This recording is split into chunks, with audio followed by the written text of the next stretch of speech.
Sí, ahí sí está en el proyecto.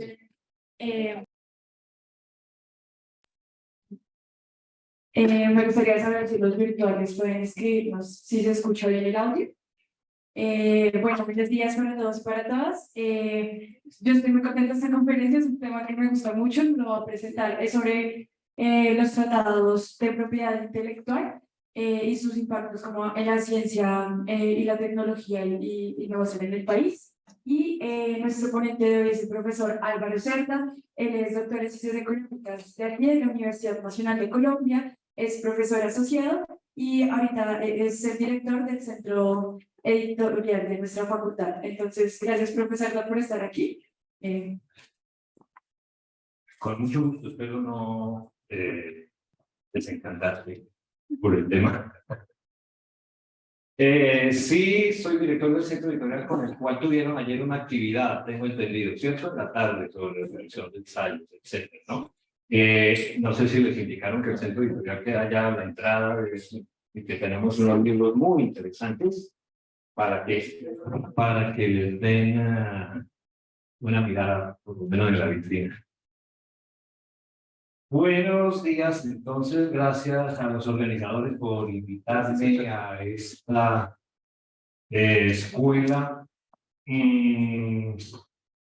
Voy a hacer una conversación en tono decolonial y con perspectiva de construcción de nueva epistemología desde el sur. Entonces eso da una mezcla un poquito particular. Y pues, en últimas, es el pretexto de la reflexión que vamos a hacer, de la conversación, ¿cierto? Los tratados internacionales sobre protección de la propiedad intelectual. Primera, por favor.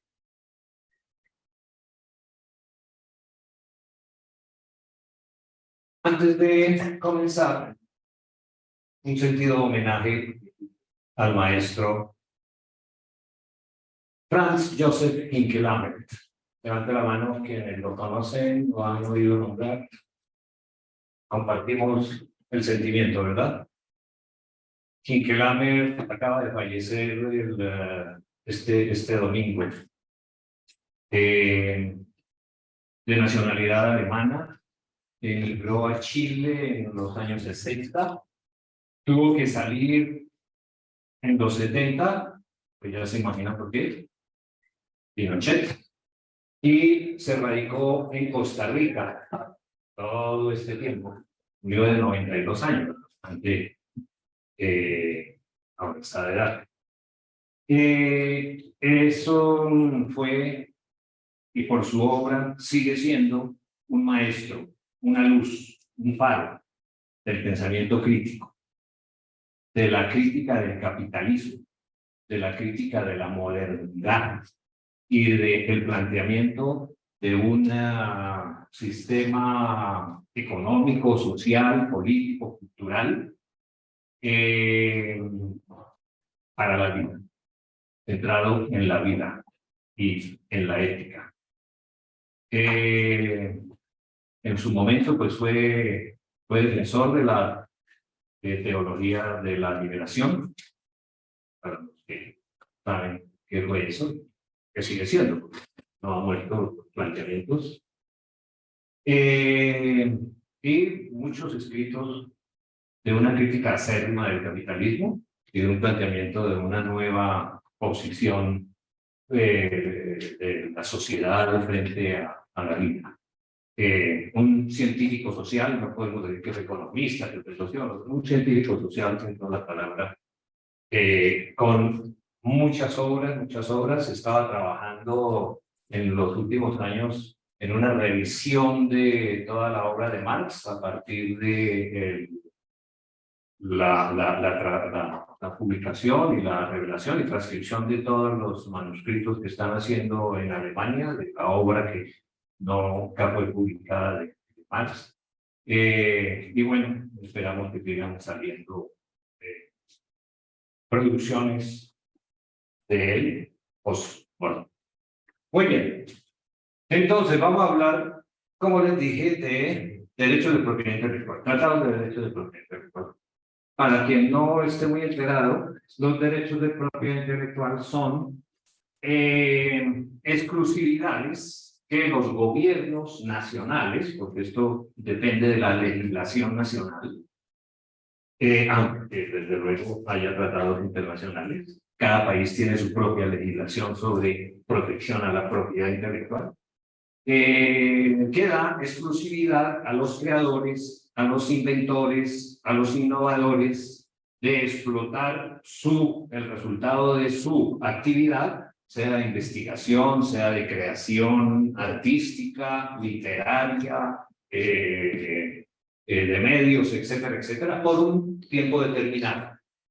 En el caso de los derechos de autor, pues son más de 80 años, creo que 90 en este momento. En el caso de las patentes, son 20 años. Durante ese tiempo, entonces, los titulares de la patente son los únicos que pueden explotar sus resultados económicos.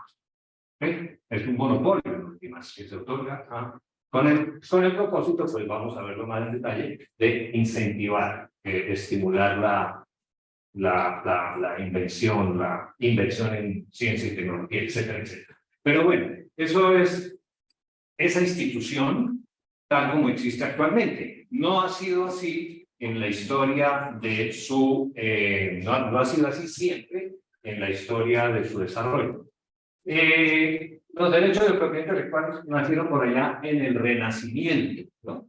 Y el propósito era facilitar la difusión del conocimiento, que no quedara únicamente en quienes habían logrado los avances, las invenciones, las innovaciones, sino que se difundiera a otros que pudieran replicar, aplicar, etcétera, etcétera. Digamos que la primera patente, aunque no se denominaba así, eran unas cartas que el príncipe de la región o el emperador o la autoridad de la región le daba a quienes hubieran hecho una obra importante para que con esa carta fuera a distintas partes y pudiese realizar la misma actividad, digamos, y pudiese difundir el conocimiento al tiempo que transmitía sus enseñanzas a otros, ¿no? El primero fue Brunelleschi, italiano desde luego, que contribuyó a encontrar la manera de drenar mejor los canales en Venecia, la agua estancada, los olores, etcétera, etcétera. Este personaje fue el que logró eso. Y le entregaron su carta para que fuera reconocido. Pero posteriormente, en la Revolución Industrial, siglo XVIII-XIX, con el gran auge de la productividad lograda en Inglaterra gracias a la invención, entre comillas, de la máquina de vapor. Invención porque realmente eso ya lo habían fabricado los chinos, lo habían desarrollado los chinos. Incluso fue un chino el primero que montó una máquina de vapor en Manchester, Inglaterra. La revolución industrial no tuvo lugar en Inglaterra, tuvo lugar en China. Y posteriormente, bueno, así como la modernidad, etcétera, etcétera, ¿no? Pero bueno, entonces Inglaterra sí supo explotar ese avance, logró una alta productividad, etcétera, y se desarrollaron las patentes, que le fue concedida por la máquina de vapor al señor Watt, ¿no? Watt. Que además de ser un ingeniero inquieto y haber logrado ese propósito, era un esclavista, comerciante de esclavos. Bueno, cada quien es resultado de su época, de su tiempo, pero hay que decir. Y gracias a ese monopolio del conocimiento sobre la máquina de vapor y sus múltiples aplicaciones, Inglaterra logró el predominio y se desarrolló la teoría económica, entre otras, ¿no? Pero bueno, pues sobre eso podríamos desarrollar otra clase, otro discurso. Pero Hay analistas que dicen que debido a esa patente que se le dio al señor Watts, el avance en la locomoción, en el tráfico a través de máquinas de vapor, de ferrocarriles, etcétera, se demoró 100 años. El desarrollo, el avance, ¿no? Que si hubiese sido un conocimiento compartido, eso habría acelerado más el tema.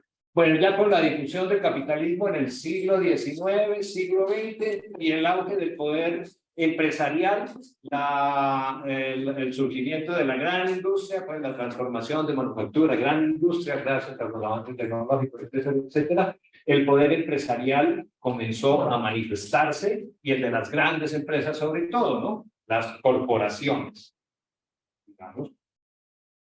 Y esas corporaciones entonces ya reclamaban para sí los derechos de propiedad intelectual sobre sus avances, sobre sus desarrollos, como un instrumento para la competencia, ¿cierto? Entonces, de ser originalmente un instrumento para la difusión del conocimiento, se convirtió en un instrumento para explotar una ventaja competitiva frente a otras empresas.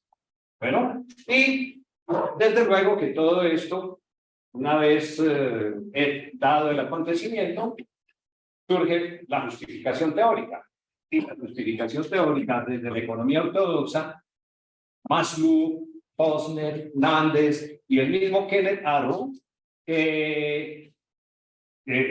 argumentó que las patentes se justifican porque al dar el monopolio de la explotación comercial de los avances en el conocimiento, se constituyen incentivos a la inversión en ciencia y tecnología. Hay un artículo de Arrow famoso del 62. ¿Qué pasó? Algo se...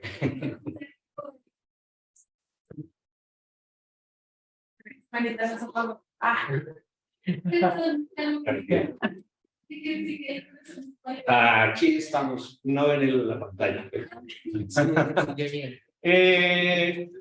La justificación entonces es que otorgar estos monopolios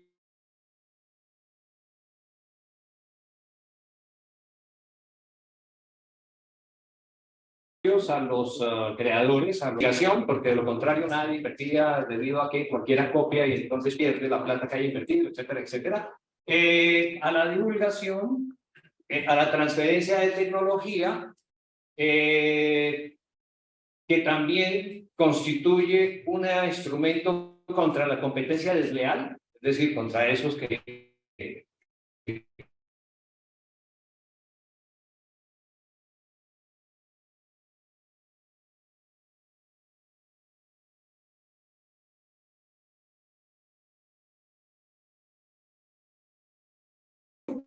se justifica como un fomento a la competencia entre los innovadores. Entonces, se da una competencia entre, por ejemplo, ¿quién quiere sacar primero la vacuna contra el COVID? Y todos corren a invertir, ¿no? Porque primero, dice, los ganadores se llevan todo, ¿no? Lo que llegue primero, es el que va a recibir la patente y es el que va a poder explotar, etc. Y por eso vimos todo el fenómeno que ocurrió con las patentes, que Beethoven Herrera hizo aquí una breve mención del tema de las patentes eternas o las evergreen patentes. ¿Recuerdan esa partecita de la charla? En donde él le recomendó un artículo de Novartis, o sobre Novartis, que perdió un juicio que tenía en la India por una innovación menor que hicieron, etcétera, etcétera. En fin, entonces... Okay. Esa es la justificación, ¿no? Y ya más técnicamente, para los economistas que haya aquí, los y las, ¿quiénes son economistas aquí en este salón? Ah, bueno, la mayoría. Me imagino que mismo conocen ese grafiquito, ¿o no? ¿Cierto? ¿De qué es? ¿Qué es lo que dice ese grafiquito? ¿O a qué corresponde? Externalidades. Las famosas externalidades, ¿no?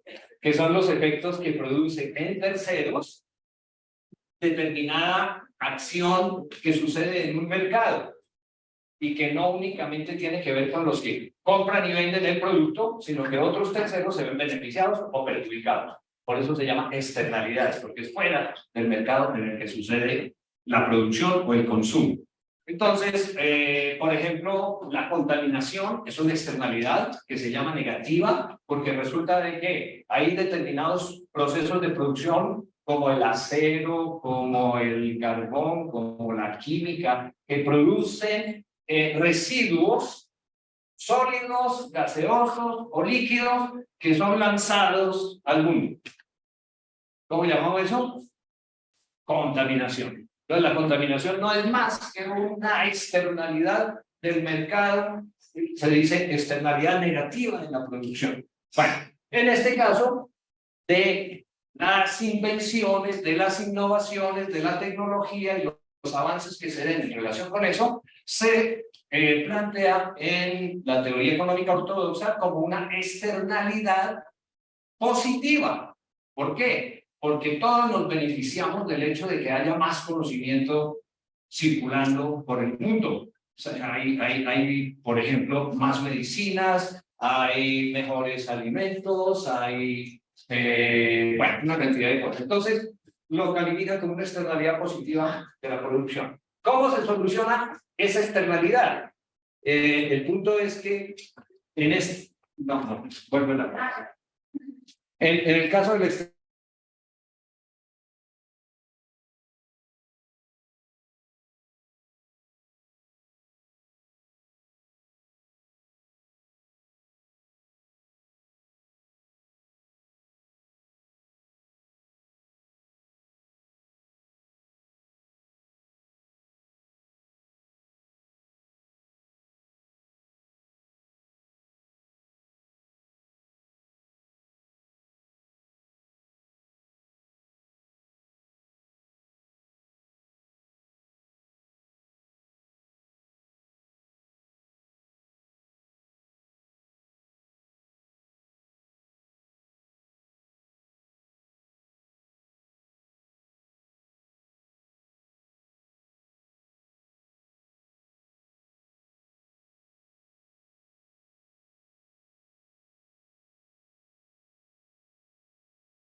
resultados.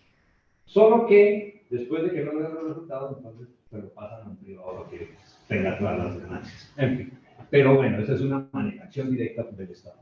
Y otra tercera, subcontratando, es decir, sacando convocatorias de proyectos, de financiación de proyectos para la investigación en determinado campo que necesita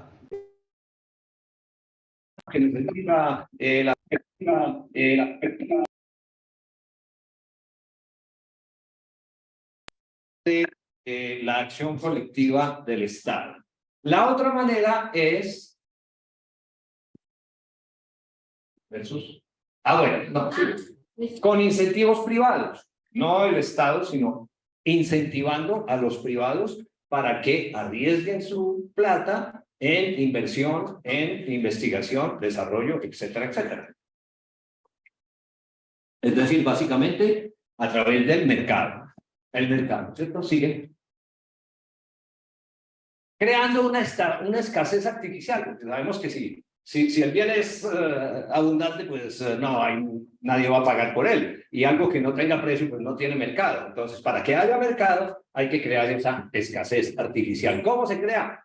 A través del otorgamiento de la exclusividad para la explotación comercial por parte de el que haya hecho la inversión en investigación y desarrollo. ¿Cómo se llama esa exclusividad? Monopolio, el único que puede producir. Y la figura, el instrumento, patente, en el campo de la industria. Patente, patente de innovación, patente de invención, se llama, ¿sí? Que le da el derecho por 20 años, en el momento, no siempre fue así tampoco, de explotar el resultado de la venta de su invento para que supuestamente recupere inversión, etcétera, etcétera. A los 20 años queda libre y cualquier otra persona, cualquier otro inversor puede entrar a producir el bien, ¿cierto? Entonces, esa escasez artificial, monopolio, en el supuesto, entonces, bueno, está la decisión entre Estado o mercado. Estado o mercado. Y lo que se privilegia, en este caso, en el caso de los derechos de propiedad intelectual, es el mercado. Con el argumento de que, más fuerte desde los años 80, ¿cierto? Auge neoliberal, fundamentalismo de mercado, con el argumento de que las fallas del Estado son mayores que las fallas del mercado. Es decir, si le dejamos eso al Estado, el Estado no tiene toda la información, no sabe cuánto es lo que se necesita, no sabe cuáles son los costos reales, etcétera, etcétera. Mientras que el mercado sí. ¿Por qué? Porque el mercado es más sabio que el Estado. ¿Por qué? A ver, ¿por qué? Los economistas, las economistas, con el sistema de precios. Los precios son los que transmiten información para que los privados tomen sus decisiones de invertir, de consumir, etcétera. Bueno, eso lo planteó muy bien ayer quien presentó el libro este de los modelos rafianos y marxistas. Una clase pues ahí o sea, muy al punto de cuál es la diferencia de las dos perspectivas. Muy bien. Perdón. Antes. Entonces, se privilegia el mercado con los derechos de propiedad intelectual y asistimos a un encerramiento de los comunes del conocimiento. No sé si en sus cursos de historia económica o de teoría del Estado o de bienes públicos hayan visto la tragedia de los comunes. ¿No? ¿Alguien? Levante la mano, ¿quién sabe qué es la tragedia de los comunes? Ok. En Inglaterra, época de pre-revolución industrial, etcétera, etcétera, los pasos de feudalismo a capitalismo, los capitalistas en ciernes, en pañales, pues necesitaban explotar tierra, necesitaban poner ovejas, necesitaban tener lana, necesitaban hacer telas, en lo cual Inglaterra tenía, según Ricardo, ventajas comparativas. Otra cosa que hay que tachar, teoría de las ventajas comparativas. No va. Entonces, resulta que necesitaban expulsar a los campesinos de sus tierras. ¿Y qué hicieron? Comenzaron a cercar, comenzaron a encerrar las tierras, ¿sí? Y a expulsar campesinos. Bueno, es mucho más complejo que eso y necesitaría también otra clase. En este caso del conocimiento es algo similar, ¿cierto? Expulsamos a todos los que no hayan participado directamente para darle todo el resultado de la investigación a quienes invirtieron, arriesgaron plata, etc. Muy bien. Ok, sigamos.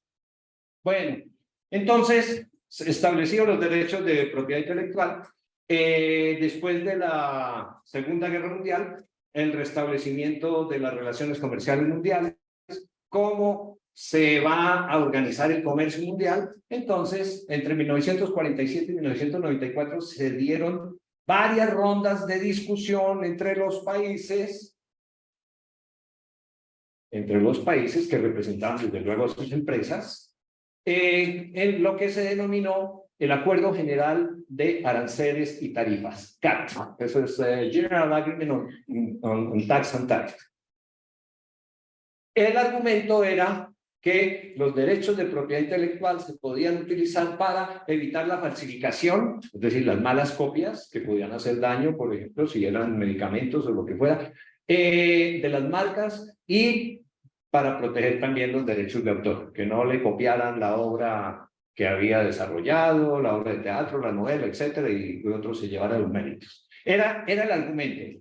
Pero con el auge del neoliberalismo, como bien sabemos, esas discusiones entre 1947 y 1994, la última en Uruguay, que se llamó la Ronda Uruguay, se acordó la conformación de la Organización Mundial del Comercio, que se generó en 1995, defendiendo los intereses de las grandes corporaciones transnacionales. En última, la Organización Mundial del Comercio no es más que la vitrina de las grandes corporaciones transnacionales en un organismo que se supone multilateral, pero que defiende sus intereses. Protección de inversiones, cesión de soberanía, competencia intercapitalista mundial y ejercicio de la dominación. Entonces ya hay un cambio de énfasis ahí de los estados y de la soberanía a las corporaciones transnacionales y sus intereses, y la dominación a través del comercio mundial, en lo que hoy en día pues, constituye la financiarización de las economías, ¿no? Dentro de la Organización Mundial del Comercio se firma un acuerdo particular que tiene que ver con la propiedad intelectual. Ya no para evitar falsificaciones de eso, sino como un instrumento de la competencia, la propiedad intelectual, relacionados con el comercio. Se fijan estándares mínimos de protección a patentes, a derechos de autor, marcas, diseños, denominaciones de origen, y como gran gabela a los países en desarrollo se les dio plazo para que adoptaran las nuevas normas, que era un endurecimiento de la protección a la propiedad intelectual. Hasta ese momento había muchos países que no reconocían patentes en países en desarrollo. Bueno, al comienzo, cuando comenzó a plantearse lo de propiedad intelectual, la misma Alemania, los mismos Estados Unidos, países que hoy son baluarte de la defensa de los derechos de propiedad intelectual, no reconocían patentes, copiaban impunemente. Suiza, todos copiaban. Alemania, todos copiaban. Pero una vez ya tuvieron empresas y desarrollos que implicaban ventaja en el comercio y dominación mundial, ahí sí fueron defensores de los derechos de propiedad intelectual, de las patentes, ¿cierto? Sí. ¿Alguien ha leído aquí el libro de Chang, del coreano este, de La patada de la escalera? Eso, ¿cierto? Ellos lo hacían, pero ahora no lo podemos hacer nosotros. Nos quitaron la escalera para subir a donde ellos están. Muy bien. Ahora, eso hoy en día está configurado, todo el andamiaje de protección a los derechos de propiedad intelectual está configurado en básicamente dos organizaciones. Para lo que tiene que ver con industria, producción en general, la Organización Mundial del Comercio, e incluso derechos de autor, creaciones literarias, interpretaciones artísticas, etc. Y el otro gran capítulo es el del material vegetal, que lo tiene la Unión por las Obtenciones Vegetales Internacional, la UPOC. Entonces, en la OMC tienen este acuerdo particular que se llama, ay, ¿quién tiene el?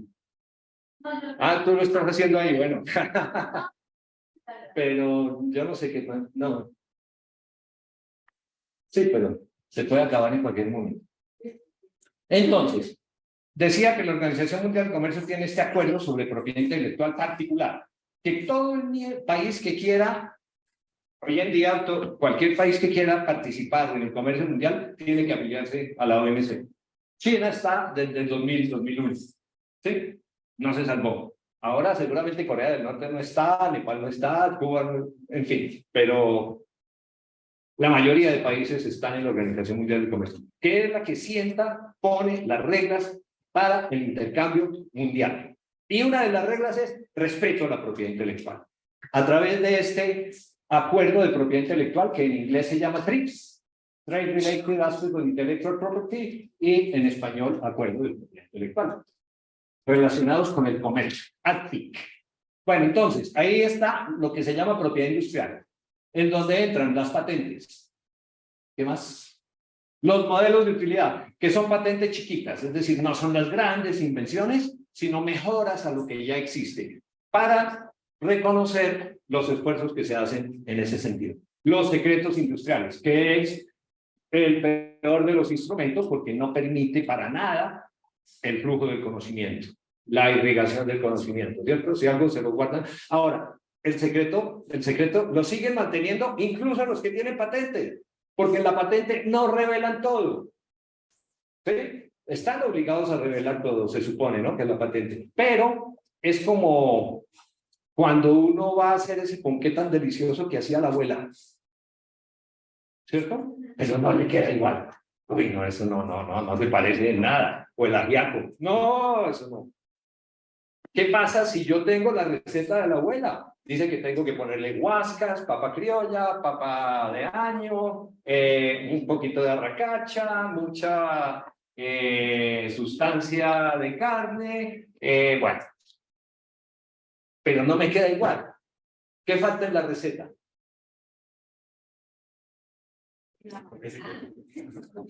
Un tris de amor. El tris de amor le falta a la receta. Y no es, eso es lo que la abuela se guardó. Bueno, no, que tenía que dejarlo tanto tiempo, que no todas las papas al mismo tiempo porque la criolla desaparece, bueno, y la amarilla, ¿no? Para que no sepa que es la criolla. Esa parte de secreto sigue existiendo incluso con patentes. Bueno, diseños industriales, que es la forma externa protege la forma externa de los bienes, que ese parlante tenga esa forma y no otra, eso está protegido, nadie lo puede hacer idéntico. En fin, marcas, las marcas, símbolos, lemas, logotipos, etcétera. Denominación de origen, que es cuando el producto tiene valor porque viene de una determinada región del mundo. La champaña.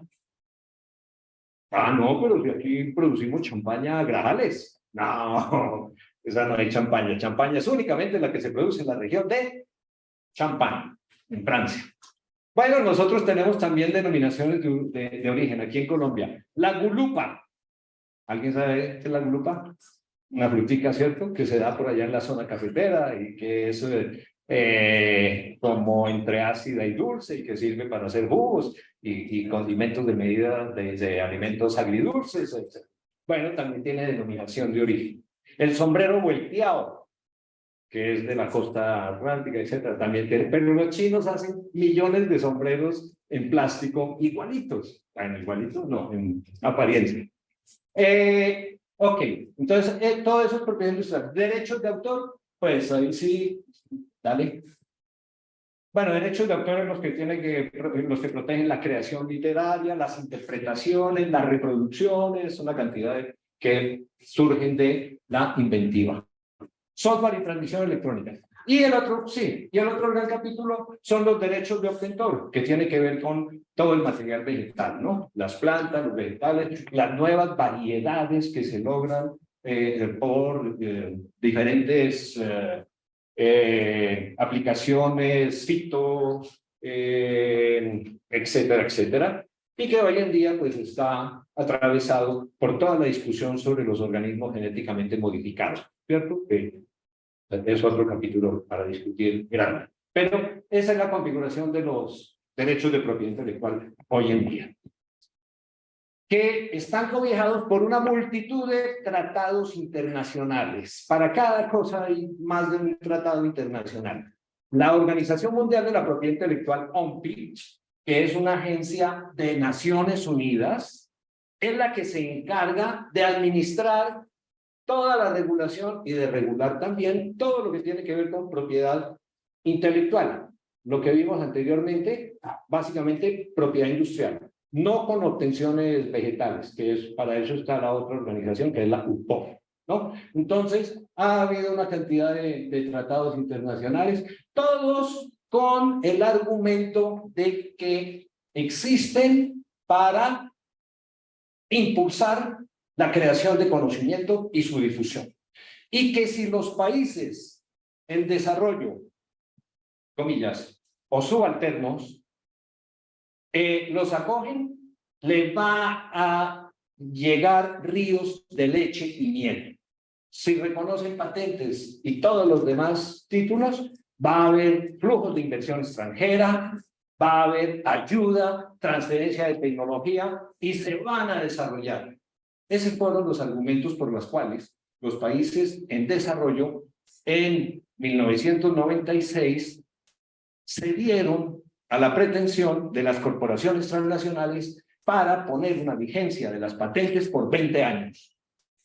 Como les dije anteriormente, unos países no reconocían patentes, otros, bueno, reconozcamos las 5 años, otros 10, lo máximo 12 años las patentes. Y no sobre producto, sino sobre proceso. ¿Cuál es la diferencia? Que si hay patentes sobre proceso, yo puedo sacar el mismo producto haciéndolo de otra manera, no con el proceso patentado. Pero si hay patentes sobre el producto, no puedo sacar el producto, así sea por X, Y o Z método. ¿Sí? Eso se dejaron meter los países en desarrollo en esas discusiones. ¿Por qué? Bueno, divide y vencerás, y las negociaciones, y los pasillos, y yo te doy un flujo de inversión, y etcétera, etcétera, ¿cierto? Y finalmente, ¿por qué 20 años? Cuando se ha demostrado que en 3 años nada más, el que invierte en una nueva molécula para un medicamento novedoso, recupera la inversión y tiene la ganancia normal de cualquier otro negocio. Digamos, en términos Marx, la tasa media del mercado, la tasa de ganancia media del mercado. ¿Sí? Pero no, las multinacionales, las corporaciones patalearon, alegaron y sobornaron, que no falta, ¿cierto?, para que se reconocieran 20 años, sin ninguna justificación, ninguna, en absoluto. Pero en eso está. Muy bien, entonces todos estos tratados lo que hacen es justificar y reforzar y vigilar que se cumplan las condiciones en diferentes cosas. Regreso. Derechos de autor, fonogramas, propiedad industrial, marcas, señales de satélite, microorganismos, en fin. Porque ya también tocó la vida, ¿no? Uno de los principios de las patentes, cuando se crearon y se desarrollaron, hasta antes de la Organización Mundial del Comercio, era que no se patentaban seres vivos. Nada de patentes sobre la vida. Era un principio. Aquí se movió, se modificó, porque ya la patente no es en sí sobre el producto, el bien o el servicio, sino sobre su tecnología, sobre la tecnología. Y entonces, por el lado de la tecnología, entró lo de la manipulación de microorganismos, la manipulación de partes del ser humano y el reconocimiento de patentes sobre la vida, sobre seres vivos, ¿no? Bueno, la penicilina, primera patente, ¿cierto? Y el vaso del señor Moore, que se lo extirparon porque tenía un problema de cáncer particular que da por allá en los lados. Él firmó un consentimiento previo diciendo que ninguna de las partes que le sacaran fuera utilizada para nada. Bueno, de pronto se enteró de que habían desarrollado un medicamento contra el cáncer, con una forma particular de leucemia que se origina en el vaso, etcétera. Se puso a investigar, hasta que llegó y encontró ¿qué cosa? ¿Qué encontró el señor Moore? su vaso, lo encontró. Es decir, a partir de eso que le habían extraído a él, hicieron toda la investigación, toda la genética, y desarrollaron la vacuna. ¿Le dijeron? ¿Le pagaron? ¿Le reconocieron algo? Nada. Muy bien. Para eso existen los derechos de propiedad intelectual. Sí. Bueno, entonces el argumento es, si se protegen las patentes y la información no divulgada, el que invierte recupera la inversión en investigación y desarrollo, hace más inversión, por lo tanto produce más conocimiento. Hay transferencia de tecnología, proyectos de investigación en enfermedades propias de los países en desarrollo, se descubren nuevas moléculas y la sociedad entera se beneficia. Por lo tanto, al beneficiarse la sociedad entera, le da reconocimiento a las patentes y así justifica todo el sistema, vuelve arriba, justifica la protección de las patentes y todo es un círculo virtuoso en donde la protección de las patentes es el nirvana, la felicidad completa. ¿Cuál es la realidad? Bueno, ahí no se ve muy bien, ahora sí se ve mejor. Primero, protección a las patentes. ¿Por cuánto tiempo? Ya expliqué cuál es el tema que hay ahí. ¿Con qué alcance? Es decir, se patentan innovaciones, mejoras a los productos, se generan patentes eternas que por una combinación nueva de una molécula con otra que no tiene nada que ver con la afectación a la enfermedad, se pida otra patente por 20 años cuando la anterior está por vencer. Y así seguidamente, eso es lo que se llama Evergreen Patents. El nombre es bonito, ¿no? Son patentes siempre vivas, siempre verdes, Evergreen. Pero el propósito es simplemente ampliar la protección de la patente más allá de los 20 años, 30, 40, 60, si se permiten, si se reconocen, si se aprueban esas reclamaciones. Bueno, recuperar la inversión hecha en investigación y desarrollo. Cuando, como caso de las vacunas contra el COVID, mucha de la inversión fue hecha por el Estado, los estados, no por las compañías privadas, ¿cierto? Pero el Estado se supone que nos representa a todos, somos todos. Entonces, ¿por qué después me van a cobrar cantidades de dinero por algo en donde yo he participado con mis impuestos? Pero no, esas son las reglas del juego, ¿cierto? Entonces, realmente se justifica que se concedan esas patentes tan exclusivas, tan limitantes, y garantiza entonces mayor inversión. Inversión real, ¿sí? ¿Inversión a qué? ¿Investigar qué? ¿Inversión para investigar qué? Por ejemplo, a nosotros, como países tropicales, allá, nos interesa que se investigue en el mal de Chagas, que afecta gran parte de la población rural, ¿cierto? En la leishmaniasis, que la produce un bichito que lo pica uno y si le va bien, le agranda el corazón y queda con mega, no sé qué cosa, mega para el resto de la vida. Bueno, un corazón grande uno diría que es bueno, ¿no? Pero fisiológicamente no es tan bueno, no es tan bueno. Se puede morir en cualquier momento. Ante una emoción fuerte. Bueno, malaria, tantas cosas en las que necesitamos que se investigue. ¿Y sí se invierte en eso? No. ¿Por qué? ¿Por qué no se invierte en la investigación de esos males del tercer mundo? Porque no es rentable. Sencillamente porque no es rentable. Eso, pues lo compran que los pobres, los países pobres, ¿no? Como decía Trump, los cool shit countries. Y enfermedades raras, ¿no? Enfermedades raras, huérfanas, etcétera, etcétera. Muy bien, entonces, esa carreta de que la inversión que nos interesa a todos, carreta. Transferencia de tecnología. ¿Cuál transferencia de tecnología hemos tenido después de haber firmado el acuerdo de los ARPIC? Descubrimiento de nuevas moléculas y nuevos medicamentos en el caso de la farmacéutica. Sí, realmente todos los patentes corresponden a nuevas moléculas y y tratamiento de nuevas enfermedades, cuando existe lo que se llaman los medicamentos Me Too en inglés, Me Too, que traduce yo también. Yo hago lo mismo, el mismo medicamento para algo que ya había sido aprobada la patente, adicionan una molécula que no altera para nada su función y lo presentan como una novedad. Y son los más caros.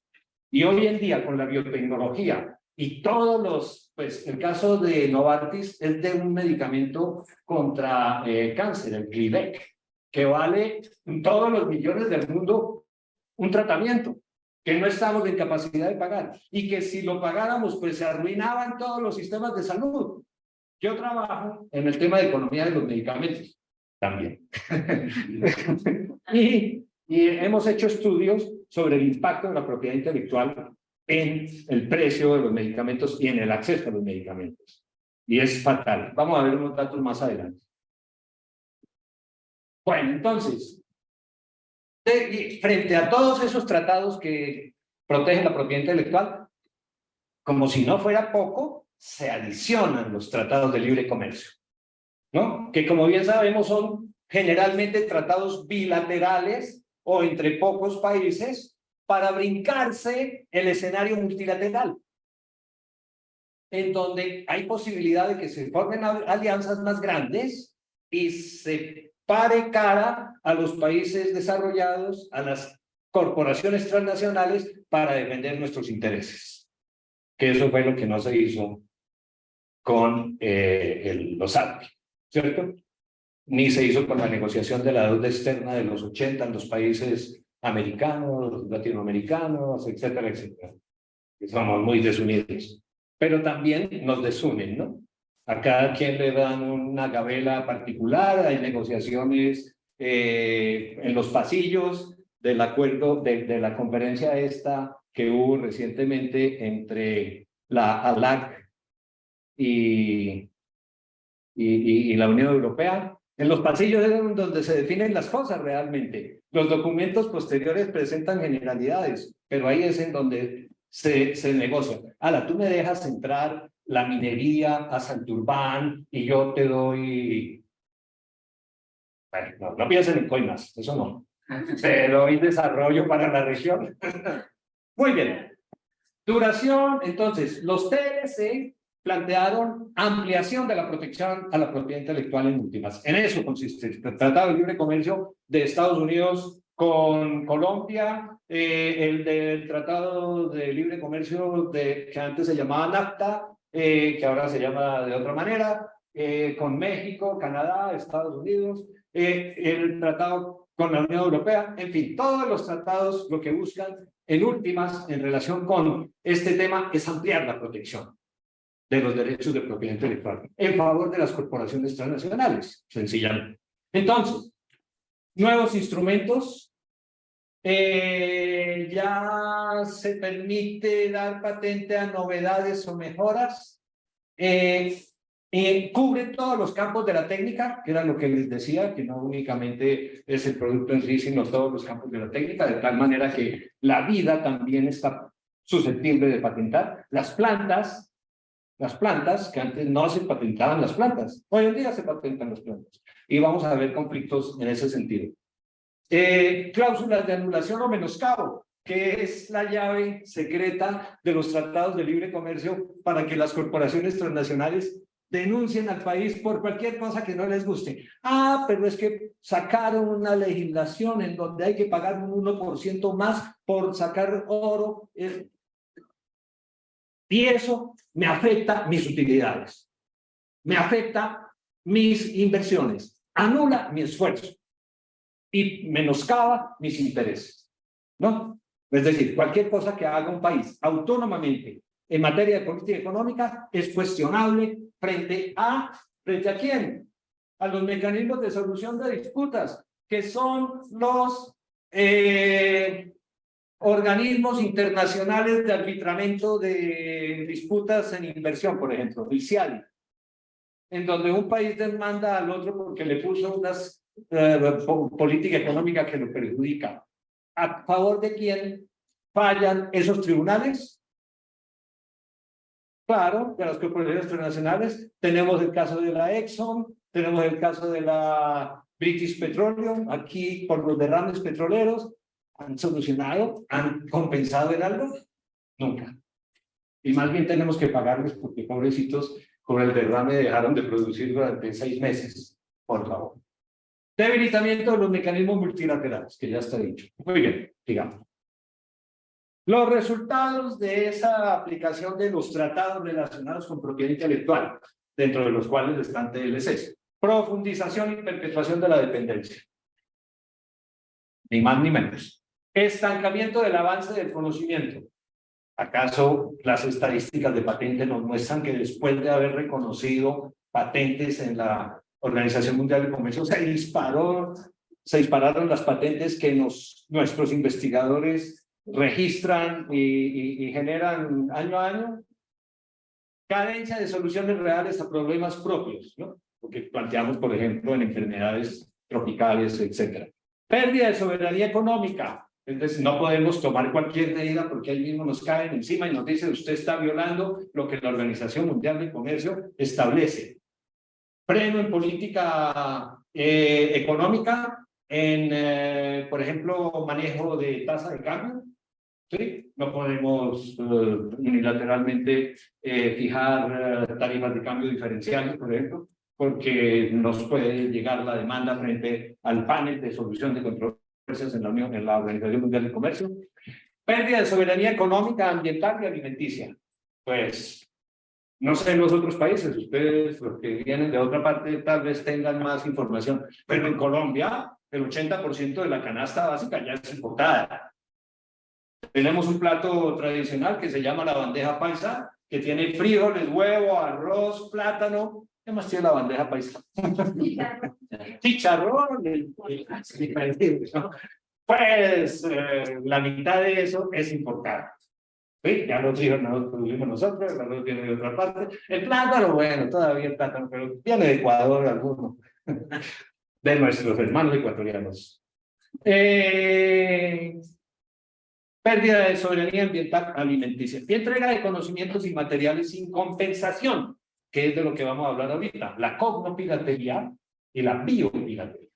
Sí. Nosotros tenemos una situación en Ecuador que aún estamos viendo esta situación, que es sobre las Islas Galápagos, sobre el tema de la entrega, que nosotros lo vemos así como soberanía en cuanto a la administración de ciertos recursos, y es una situación que firma el Ecuador, el gobierno, en este caso, con el tema de la deuda externa, pero en estos temas de bonos verdes, que en estos casos son bajando un poco la deuda, por así decirlo. Yo soy estudiante de Derecho, no Economía, no logro entender ciertas cosas, pero en temas de Derecho, en temas de documentos, lo que sí nos llama mucho la atención dentro de la soberanía es el tema de que este mecanismo internacional, organismo, viene a las Islas Galápagos, administra, y lo que vemos que ellos ya se encuentran en Galápagos, vemos que tienen una situación del turismo. Tuvimos ahora poco una turista mexicana, creo que nos murió un tiburón, una cosa terrible. El tema de las especies, traen otras especies más, pero con esta situación el presidente pues dice, ¿saben qué? La deuda la hemos bajado con el tema de toca, pero a ver, en nuestras Islas Galápagos,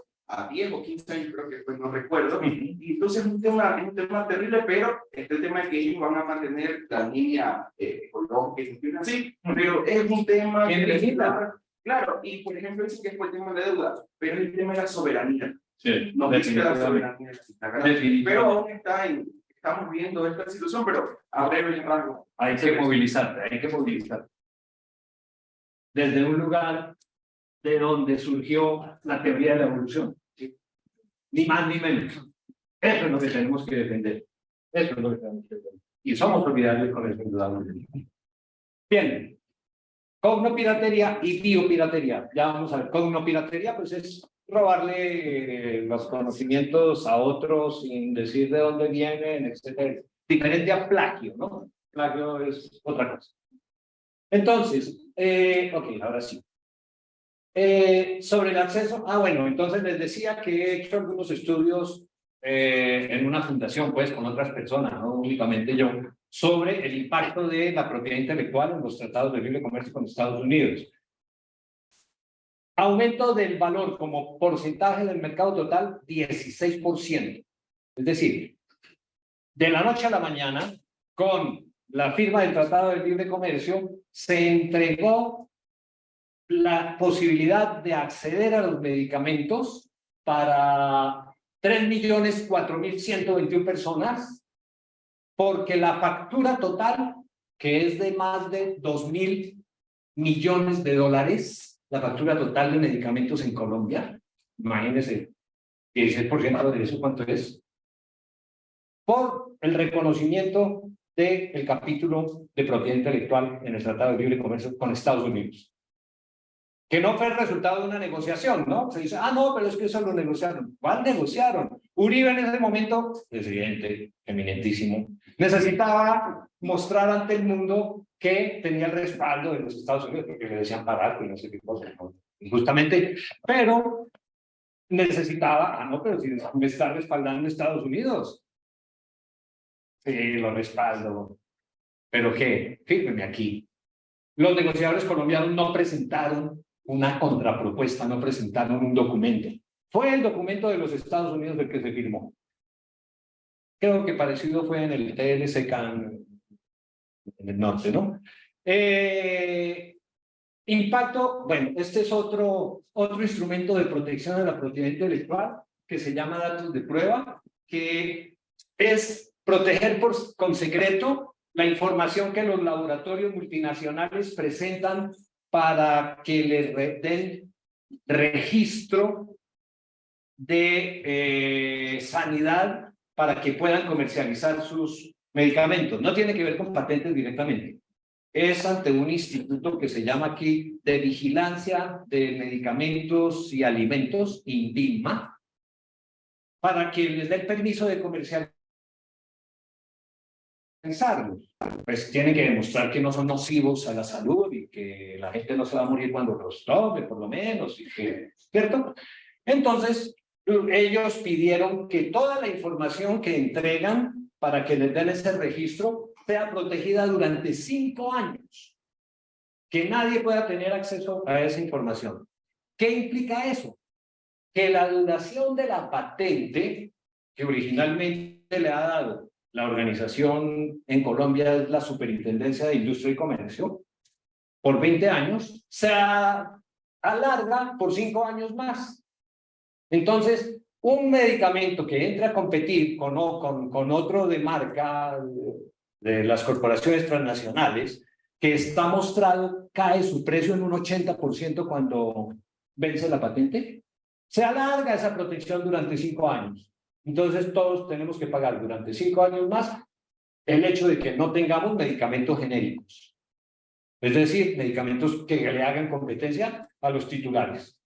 Pero no importa porque esos son malos, esos no hacen lo mismo que los buenos, que los medicamentos genuinos llaman. O sea, los de marca, los de los laboratorios transnacionales.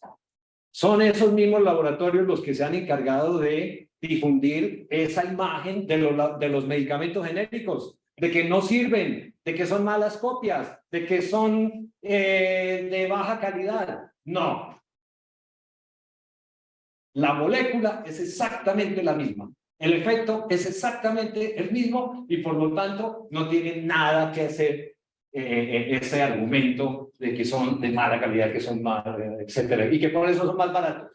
No, son más baratos porque no tienen las ganancias extraordinarias que tienen las compañías farmacéuticas transnacionales, ¿no? Y aquí hay una asociación que los afilia, un gremio, que vela permanentemente por eso. Muy bien. Ok. Y legislación sobre medicamentos biológicos, que ese sí ha sido un tema gravísimo, en donde no se permite, ahí es más grave, porque los laboratorios transnacionales dicen, aquí no existen genéricos. Aquí no solo que en la química, en la medicina química o en la farmacología química, hay copias que se parecen pero no son iguales, sino que en la medicina biológica, en los medicamentos biológicos, el argumento es no puede existir medicamento genérico. Cada medicamento biológico es uno en sí y no tiene comparación con ningún otro. Por lo tanto, no hay genéricos de biológicos, ¿sí? Que son los de más alto costo.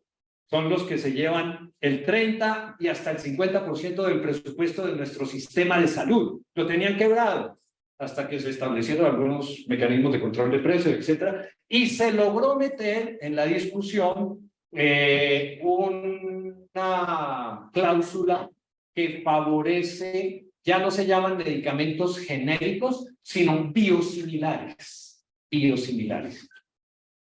Ok. Bien, entonces, el resultado de la aceptación y la aplicación de los derechos de propiedad intelectual ha llevado a que tengamos realmente baja producción de patentes, ¿no? Nos decían, es que si ustedes reconocen eso, van a tener más avance en conocimiento, van a poder desarrollarse, etcétera. Seguimos produciendo, generando, Argentina, por ejemplo, 238 patentes como promedio entre esos 10 años. Brasil es el campeón con 762 patentes promedio cada año. Chile 132, Colombia de último allá 80 y México 292 patentes promedio anual durante ese periodo, ¿cierto? Mientras que Estados Unidos tiene 252.000 promedio anual. Pues nada que hacer. Sigue. Investigadores por cada 1.000 habitantes de la población económicamente activa. En Argentina, que es el país líder, tiene premios Nobel, ¿no? Importantes. Argentina, 4,47 por cada 1.000 habitantes de la población económicamente activa. Brasil, 2,38. Colombia, 0,43. Allá rezagados en todos los indicadores, ¿no? Costa Rica, 1,75 y México, 0,95. Mientras que Estados Unidos tiene 144. Digamos, porcentaje del Producto Interno Bruto dedicado a actividades de ciencia, tecnología e innovación y a investigación y desarrollo. Argentina, 0.6, 0.5%. Brasil, 1.56, 1.19. Colombia, 0.61. Rezagado. Costa Rica es quien más dedica 1.94 de su Producto Interno Bruto en actividades y 0,48 en investigación y desarrollo y México, ¿no? Es decir, los ríos de leche y miel y el avance en la investigación y en la generación de nuevo conocimiento quedó en simple declaración. Sigue. Sí, perdón, Estados Unidos, ¿cuánto? 3,1% de su Producto Interno Bruto, ¿no? Y los países desarrollados, por lo general, Japón, más del 3%, Alemania, en fin. En resumen, ¿qué pasó ahí? Ya. El TLC profundiza el proyecto primario exportador, continúan las mismas exportaciones, en el caso de Colombia, carbón, ferroníquel, café, banano, petróleo, agrava la inseguridad alimentaria, no posibilita la transferencia de tecnología, levanta más barreras al acceso a la salud, no aporta al desarrollo científico tecnológico, desplaza empleo, no genera empleo calificado, hunde al país en la dependencia del atraso, lleva a ceder los recursos de la diversidad biológica y la explotación del conocimiento tradicional y la cultura sin retribución ni conocimiento. Digamos. Bueno, esto es inversión extranjera directa que nos llega no, los montos pues no son gran cosa, ¿cierto? Pero lo que quiero resaltar, sigue, es ¿a qué nos llega? ¿Para qué nos llega inversión extranjera directa, no? Esto amarillito es manufacturas. Brasil tiene un componente importante de inversión extranjera directa para manufacturas, pues tiene un país que realmente llevó a cabo el proceso de industrialización por sustitución de importaciones, que llegó a ser un cierto grado de desarrollo industrial. Y México por su cercanía a los Estados Unidos, ¿no? Básicamente sus maquilas, exportaciones, ¿no? de maquila. Pero los demás seguimos en nuestras exportaciones de recursos naturales. Es decir, la promesa de la propiedad intelectual, los tratados de libre comercio, etcétera, quedó en simple promesa. Digamos, Sigamos. Sigamos. Bueno, no tanto. Como sensible. A ver. Consecuencias sobre el ambiente en general. Actividad agrícola, alimentos procesados, presión sobre la tierra y el agua. Crecimiento de la deforestación, ¿no? Oímos cómo cada año la deforestación va avanzando y hacemos fiestas porque disminuyó un 10%. Por favor. Conversión de hábitats y recursos naturales en campos de producción agrícola y explotaciones mineras, ¿no? Extractivismos de distintos tipos, ¿cierto? Extractivismo agrícola con los grandes cultivos de palma africana, hoy en día con los grandes cultivos de aguacatejas, que desplaza otro tipo de producción y de necesidades. Y pues ni qué hablar de la minera. Aumentos de vertidos de aguas no tratadas, presión sobre los recursos naturales por cambio en producción industrial. ¡Wow! Está como nervioso ese.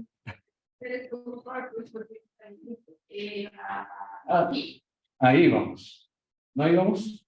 Bueno, bueno, y además tiene consecuencias sobre la diversidad biológica y sobre el conocimiento vernáculo o conocimiento tradicional, ¿no? Conocimiento tradicional es el que las comunidades indígenas, campesinas, afro, rom, han conservado durante años, generaciones, lo han desarrollado, se transmite oralmente de generación en generación y constituye un instrumento para distintos actividades de la vida humana, ¿no?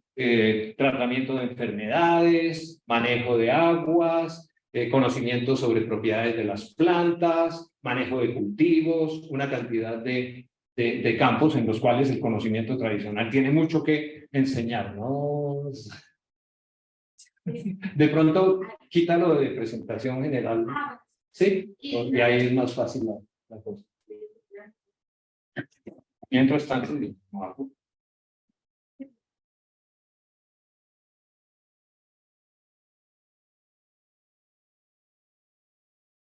entonces, eso es el conocimiento tradicional, ¿no? Bueno, digamos que el conocimiento tradicional tiene unas características generales, tiene campos de interacción, de traslape con el conocimiento en general, el resultado de interacción social, validado por la comunicación, aunque tiene unas particularidades el conocimiento tradicional. Es un bien colectivo, fundamental para la supervivencia de las comunidades, está integrado a la diversidad cultural y biológica dentro de la concepción holística de nuestras comunidades indígenas, campesinas, rom, etcétera, en donde no hay separación taxativa entre los conocimientos, es un todo.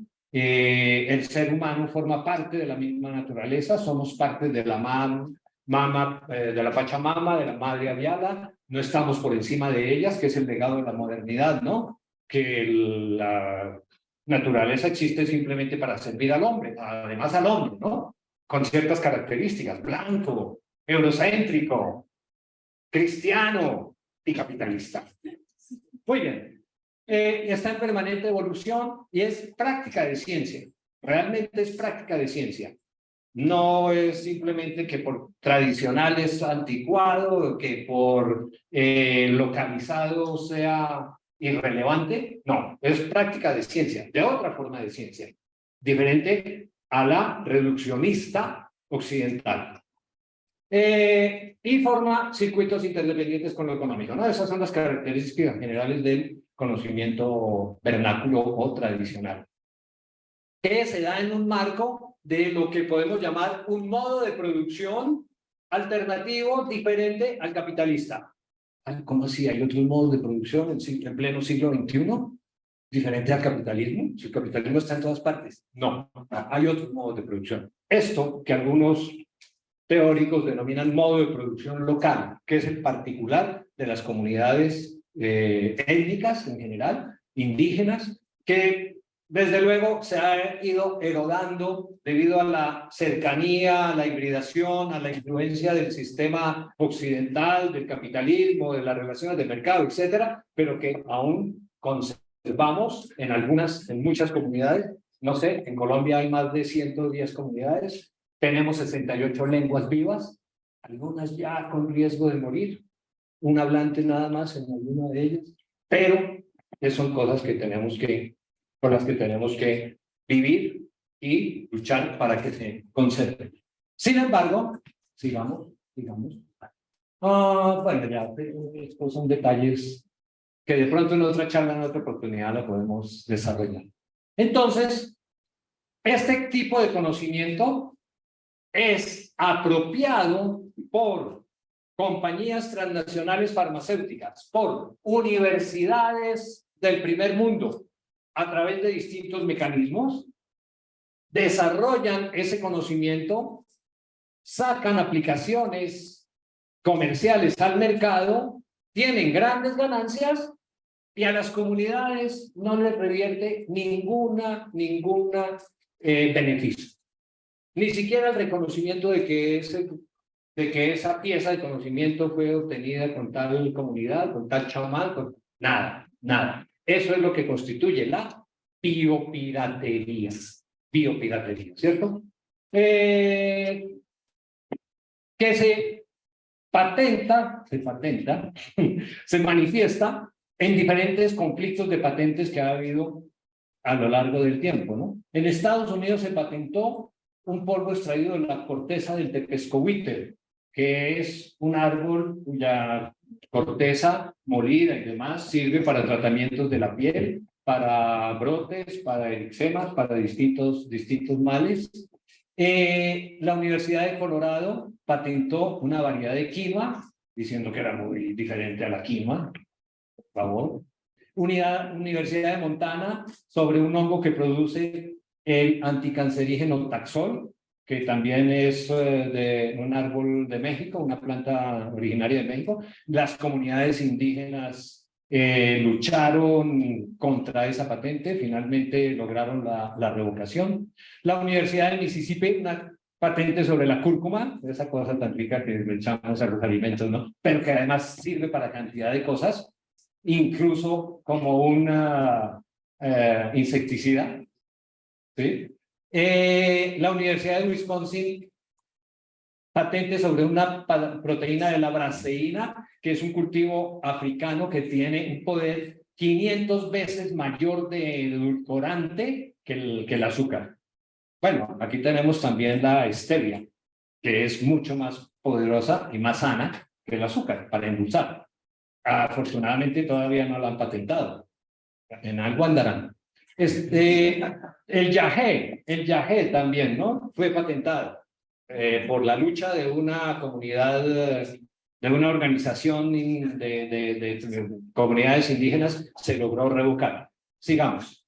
Bueno, y tantas otras patentes a Nestlé, a distintas corporaciones transnacionales. Algunas se han logrado frenar, se han logrado revocar, otras no. En eso consiste la biopiratería. Nuestro conocimiento, el conocimiento de nuestras comunidades, de nuestros chamanes, utilizados comercialmente.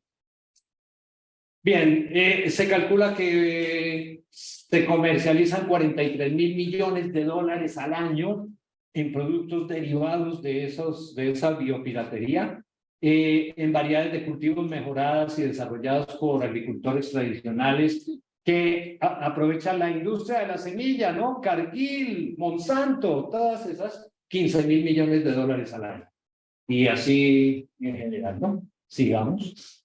Bueno, entonces hay necesidad de proteger, de proteger ese conocimiento y sobre todo darle el reconocimiento y la retribución por su contribución al avance del conocimiento global. Eso es lo que en el Convenio de Diversidad Biológica cada año se discute como la COP sobre acceso y distribución de beneficios. Desde el 92, ¿no? Que se firmó la Convención de la Diversidad Biológica, el Convenio de Diversidad Biológica. Hasta ahora no hemos logrado nada. Avance, sí. ¿Cómo van las conversaciones? Muy bien, avanzamos. Pero nunca llegamos a nada, ¿cierto? Sigamos. Ok.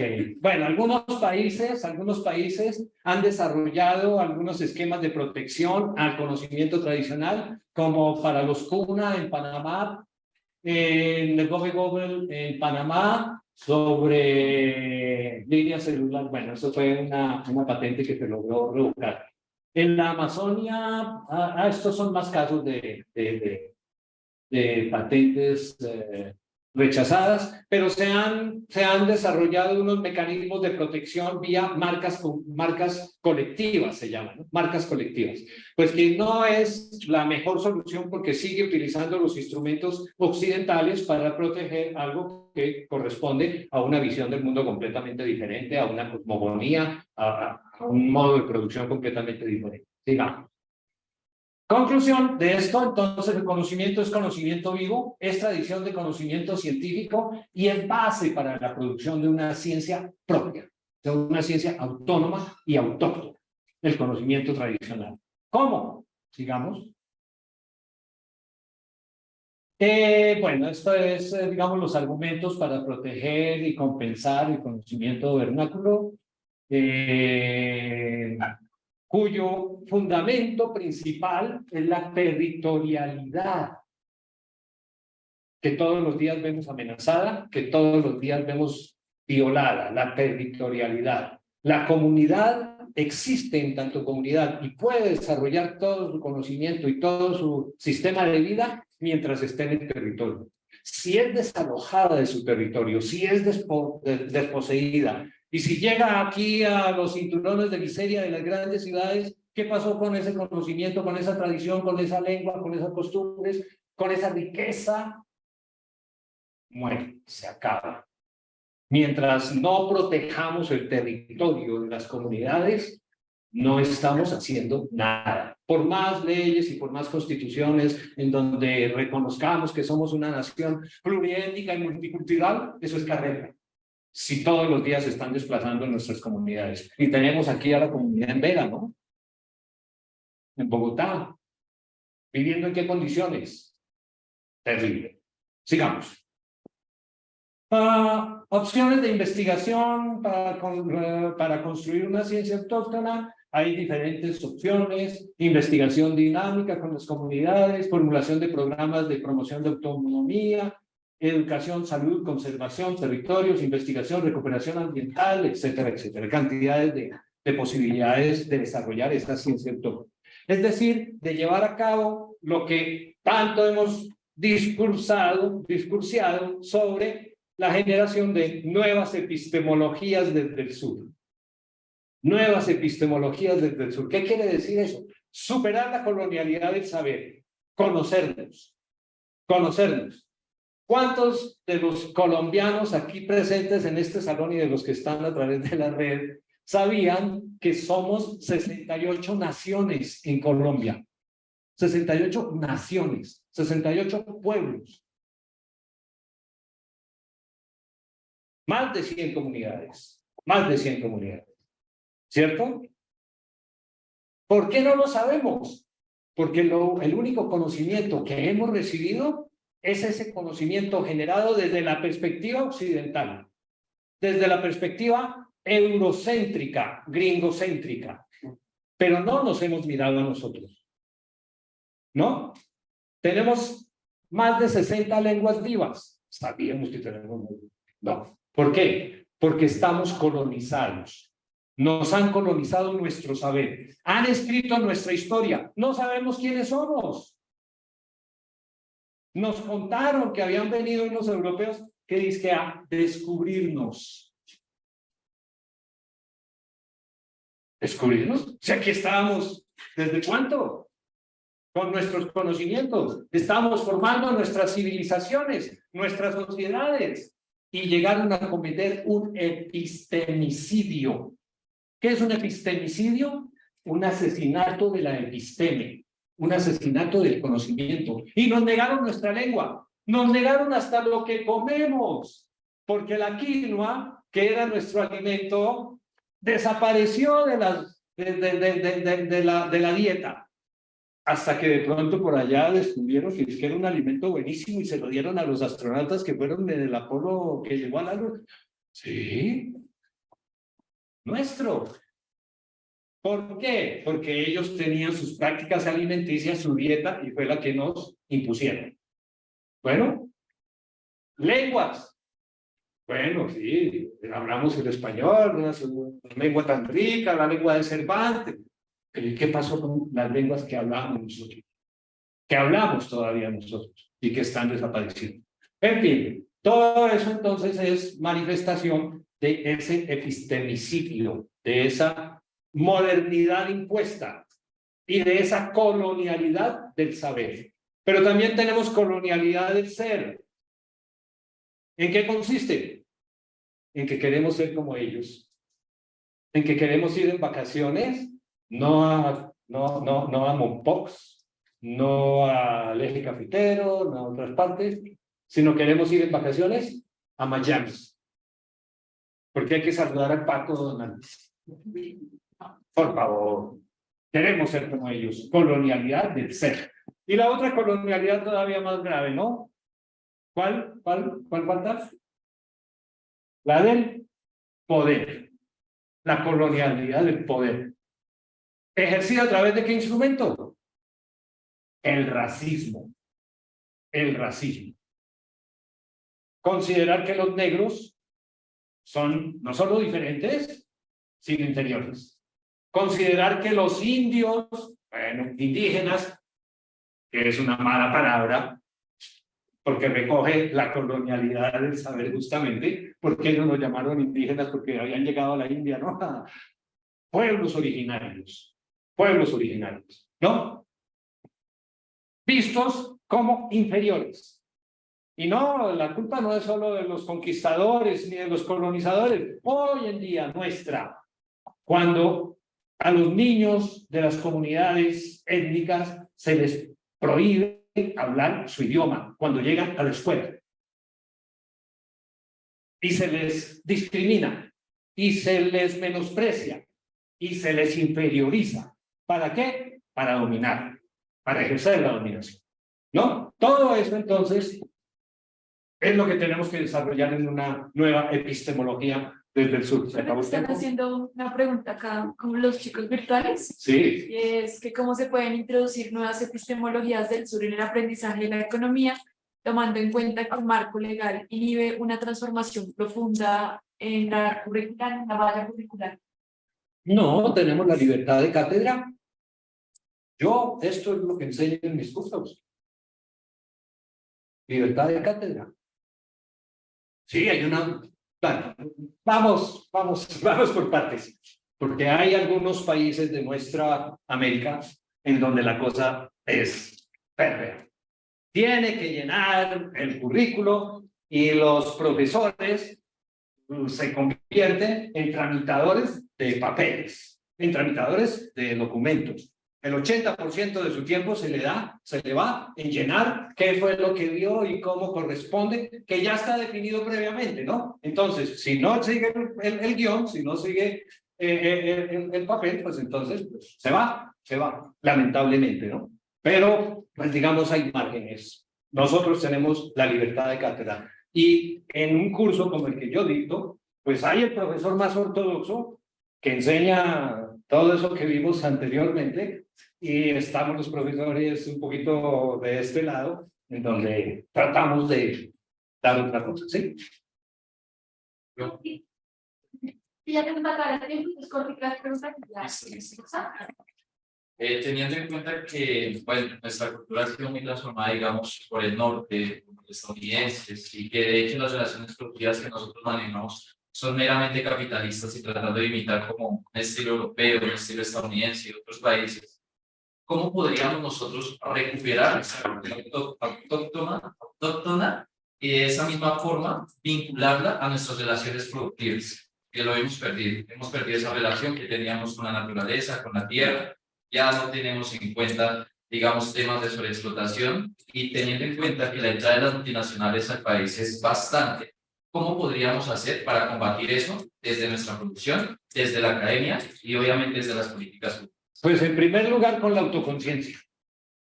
Si no estamos convencidos nosotros mismos, cada uno de nosotros, nosotras, los que estamos aquí y los que están allá mirándonos y todos los que podamos, no hay nada que hacer, ¿cierto? Pero si tenemos la convicción de que esa es la acción, de que eso es lo que hay que hacer, por lo cual tenemos que movilizarnos, pues entonces el segundo paso es ponernos de acuerdo, asociarnos, reunirnos, hablar, manifestar y en cualquier oportunidad que tengamos, hacer expresión de ese tipo de inquietudes, de ese tipo de propuestas y de aspiraciones. ¿Tú quieres decir algo? Por favor. Yo quería preguntar algo rapidísimo sobre ese proceso de marketilización de la ciencia que hay, ¿verdad? Por ejemplo, como en la academia, o que vetan, por ejemplo, las universidades mayores como Cyber, ¿verdad? Para tener un artículo gratuita. Y toda esta barrera que hay en el conocimiento científico, digamos, de las revistas y demás. El momento de ciencia abierta y de open access y todo esto, ¿verdad? Está tratando de hacer un respiro, digamos, una alternativa a este modo tan rígido y tan mercantil, pues, de ver la actividad científica. Entonces, ¿cómo eso podría llegar, no sé, a institucionalizarse, digamos, o operacionalizarse en términos de políticas públicas? Y porque el argumento, digamos, del otro lado, que está ya institucionalizado y arraigado, ese derecho casi Estado, es más bien este intelectual, patentes, todo eso, ¿no? Entonces, ¿cómo podría llegar eso a enfrentar, digamos, ese paradigma dominante, por así decirlo, en este terreno? Sí, sí, no, toda razón. Difícil, pero ha habido avances, el principio de la ciencia abierta, yo creo que frente a lo que existía hace 5 años, hoy en día está mucho más recogido y aceptado por algunas comunidades, ¿no? Pero la idea es que impulsemos, es que cada quien desde el lugar que ocupa en el mundo tenga la posibilidad de impulsar eso con sus cercanos, con sus allegados, en los escenarios de discusión, en donde podamos tratar de incidir en esas decisiones, ¿no? En estos días se divulgó un estudio de un análisis que se hizo sobre el pago. Es curioso porque esto de ciencia abierta resulta que es la posibilidad de que el conocimiento, una vez producido y comunicado en un artículo, por ejemplo, sea susceptible de que llegue urbi et orbi, como dicen los papas, es decir, a todo el mundo, que haya acceso abierto, ¿cierto? Pero entonces la estrategia de las grandes editoriales cambió. Ya no le cobro al que va a leer el artículo. ¿A quién le cobro? Al que lo escribe. 12 millones de pesos en Colombia, ¿no? Que vienen a ser cuántos miles de dólares, en fin, por publicar, ¿no? Entonces invirtieron, ya no tienen las ganancias por vender el artículo, sino tienen las ganancias porque alguien les escribe, por favor. Pero todo eso es susceptible de denunciar, de trabajar, de resistir. Esa es la palabra, resistencia.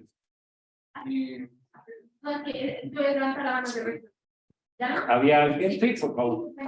Bueno, más que permitas como darles un comentario, dar un contexto a Claro. los compañeros internacionales, y es que hablamos de una ciencia autóctona, pero la transformación la estamos tratando así desde la academia. Lo vimos en la economía nos enseñan una economía talentosa, cuando nos tratan de introducir una economía heterodoxa, es como que nuestra cabeza está tan inundada que llegamos a no comprenderlo. Lo mismo pasa con la historia. Desde el colegio, desde las primarias, la historia que nos enseñan es España, como una España que más de Colombia fue que nos vino a culturalizar. Si la enseñan, ¿no? Porque la sacaron del Sí, libro. sí la enseñan. Sí. Y la mayoría, hasta no lo vemos aquí en la zona de Cundinamarca y Boyacá, nos enseñan que hay una comunidad llamada Chipsa. Cuando realmente yo leí unos pocos documentos y ideas donde de construcción de más de la gente de Occidente de Boyacá, donde nos enseñan que no, los Chipsas nunca existieron, fue una lengua. Pero nos enseñan las Chipsas como una comunidad que tuvo una misma legislación cuando realmente cada pueblo, Muso, Chiquinquirá o hasta mismos Sugamuchis allá en las zonas boyacenses, cada uno tenía su propia legislación y es cosa que nunca nos la enseñan en la primaria, ni siquiera en la universidad. Colonialidad del saber. Lo que existieron fueron los muiscas, ¿no? Eso sí, aquí en el altiplano. ¿Ya? ¿Listo? Bueno.